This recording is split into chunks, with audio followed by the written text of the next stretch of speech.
Michael Waters, and I'm the director of the Center for the Study of the First Americans at Texas A&M University. All right, Michael, well, give us the significance of this discovery. In a Chronicle article I read, it suggested that the first Americans were Texans. Do you think that's true? Well, it's some of the earliest Americans were Texans, but they obviously had to get to Central Texas, so maybe the first Americans were actually Californians, for all I know, because they probably came from the Pacific Coast. All right. Your discovery shows what, I guess? That the first settlement was here in Texas? Shows that early people got here, that people got here pretty early. Like the bumper sticker says, they weren't born in Texas, but they got here as fast as they could. And it appears as though that probably people came along the coast, and then once they settled along the coast, and they headed inland, and one of the stops was Central Texas, in that pretty little valley just to the northwest of Austin.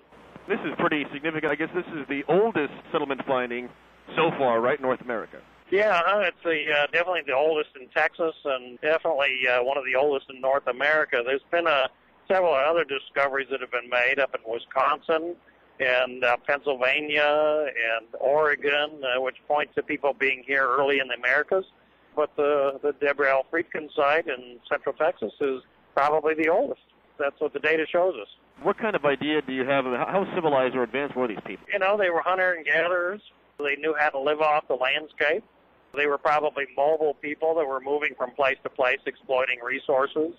They had a toolkit of stone tools, just like most hunter-gatherers at that time, and they had knives and probably spear points and chopping tools and boring tools and scraping tools. And some of the evidence indicates that they were probably making tools out of wood and bone as well.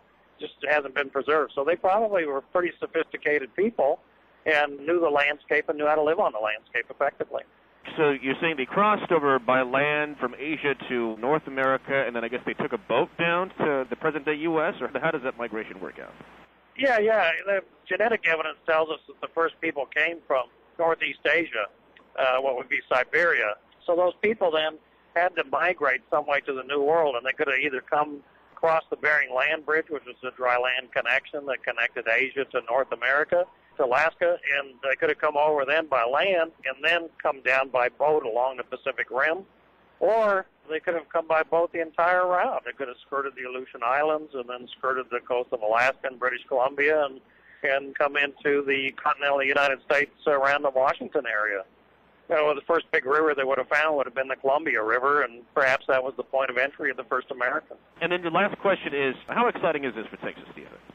Oh, this is really exciting. I mean, it shows that some of the earliest inhabitants of the New World, were right here in Texas. And once they got here at that particular site, they stayed. They liked it so much. And that little valley has been occupied for over 15,000 years. And we see that in the archaeological record of changing cultures through time, that once they got there, they stayed. Clear on up to the historic time period, and people are living there today.